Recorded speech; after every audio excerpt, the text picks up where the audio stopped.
Hi, I'm Karen Swan, and I've been asked to talk to you about some of the books I'm going to be reading over this Christmas. So I thought I'd start with the ones that I haven't yet read, because I've got a mix of books that I'm going to revisit and some new ones. So the first one I want to show you is this. It's called The Dressmaker of Paris. This is what we call an uncorrected proof. That means this book hasn't yet been fully edited and published. It's an advance copy from the publishers, and one of the great things about my job is, one of the perks of my job is that I am sometimes asked to read books in advance and to give my opinion if it's favourable, which of course it always is. So I'm really looking forward to reading this because it's already got a great quote from Jill Mansell, who I adore, and it's being targeted at fans of Lucinda Riley and Kate Morton. So I think this is right up my Strasser. It appears to be it's a present-day narrative, and it's a woman reflecting on her life through the course of one night, I think, and it's following a childhood. And I think it's going to span the Second World War, moving from Paris to Switzerland, and I think Rio and New York. So I love the idea of all these locations and all these different facets of someone's life. So this I think is going to be a good read. It'll be out in January, so you can buy it yourself then. Another book that I haven't yet read, but I can't wait to read, it's not new, it's called A Winter Book. And I've been waiting for this one because I read this one called The Summer Book. And this became the best book I've ever read. As soon as I read it, you can see how tiny it is. I mean, it's nothing. You can probably also see that I've highlighted bits of it. I've sort of got my pen marks all over it. It was so beautiful. It was the story of a grandmother and a young child, her granddaughter, who is, I think, about 9 or 10 in the book. And her mother has died. She's on the island with her grandmother and her father, but he's a very absent figure in the story. But they're on this tiny, tiny, tiny, tiny island. It's actually the Finnish archipelago, but everyone believes it to be the Swedish archipelago, and which is so small. The island was so small you could walk around it in 4 minutes. I mean, it's really tiny. So, you know, there's no running water. There's certainly no Wi-Fi, because this was written back in the 60s, I think. And it's a really beautiful 1972. It was a really beautiful study of the relationship between a grandchild and a grandmother, but also between a woman at the beginning of her life and a woman at the end of her life, and sort of the honesty in both of them, because the child hasn't yet learnt her manners and how to moderate her feelings, and the grandmother is at a point where she no longer cares. So she's sort of, that civilizing influence in the middle of life has gone, and you're left with this very frank, raw depiction of love and family and loss and trauma. It's absolutely compelling, and it's so beautiful. I just wanted to inhale it. So when I saw that there was also this book, I couldn't wait to get to it. But I didn't want to read it in the summer. I've been waiting for winter to read this. It is not a sequel to this one. It's a collection of short stories. But if Tove Jansson, who of course wrote The Moomins, if she could make an old woman and a young girl living on a rock in the middle of in the Baltic Sea compelling, I can't imagine what she's going to do with these. So I'm really excited about this, and I want it to be super cold. I want my fire, and I'm going to have a hot chocolate, cashmere socks, and I'm away. Now, a book I have read and which I adored was this Kristen Hanna, The Great Alone. This is a book I read about 2 years ago now, actually, and I want to come back to it.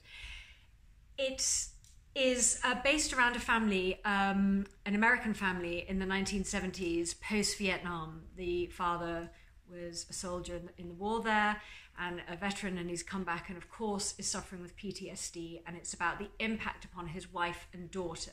The story is told through his daughter's eyes. I think she's about 16 when the story begins, and basically it picks up with the father fought alongside a man who was killed in the war, and this comrade of his left in his will this plot of land in Alaska, and the father and the family, they relocate to Alaska and they build a new life there, away from, well, certainly away from a place of war, but also civilization.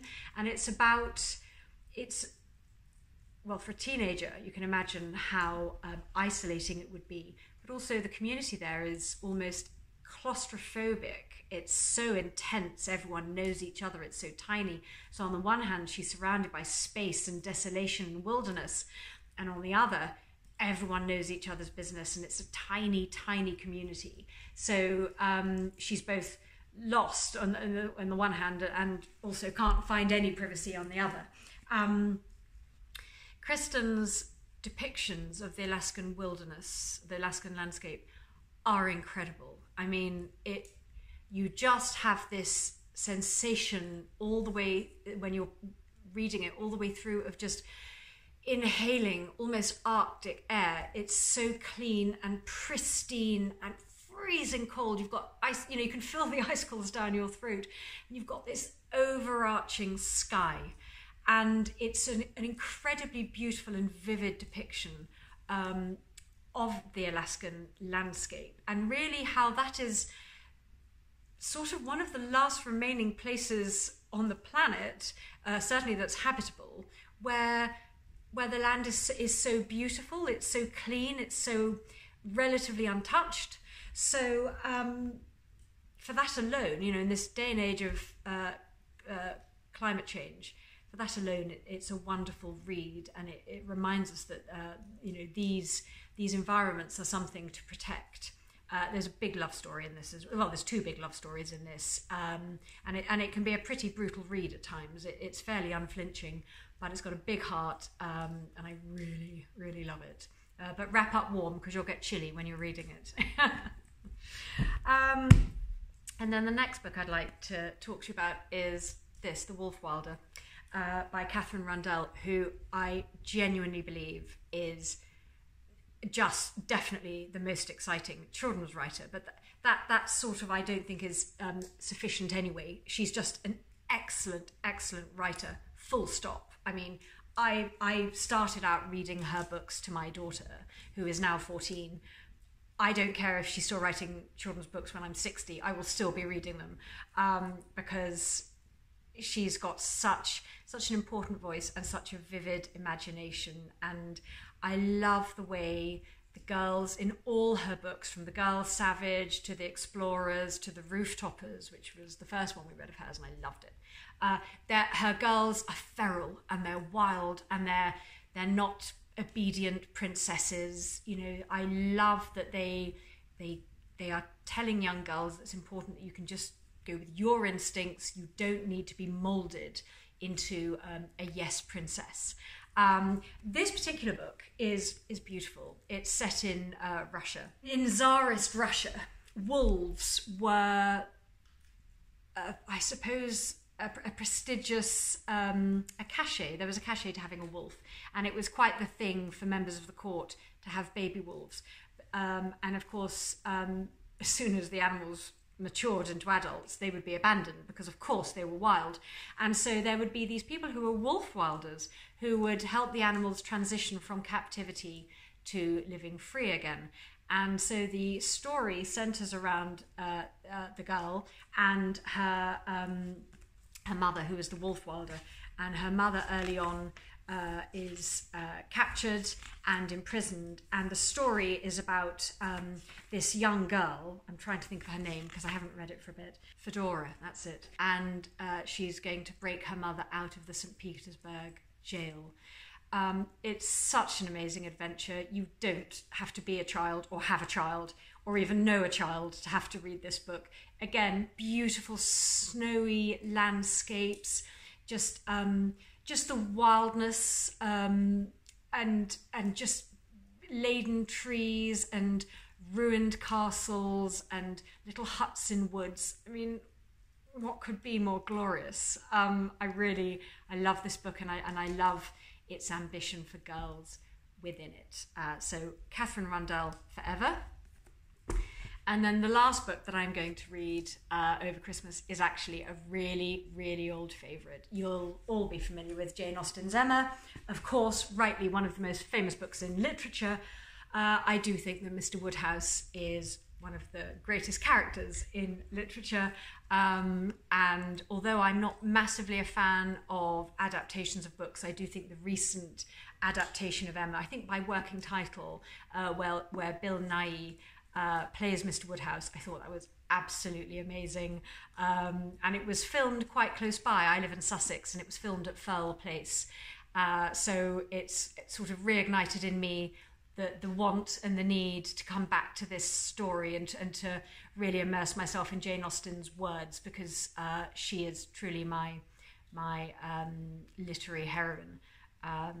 Would that we all were able to write like her. And I just think there's something really comforting, although it's not a Christmas book. I think there's something so comforting about sitting down with a text that you know very well, with a voice that is familiar to you, and just sort of being able to sink into those scenes. Sometimes you know what's coming, you've remembered it. Other times you've forgotten a joke, or you've forgotten a little character quirk, and there's so many in Austen. So I'm really looking forward. This is going to give me all the cozy feels that I want for Christmas. So that's my selection of books. It's sporadic and a bit random, but I like to keep it that way, and I hope that was interesting to you.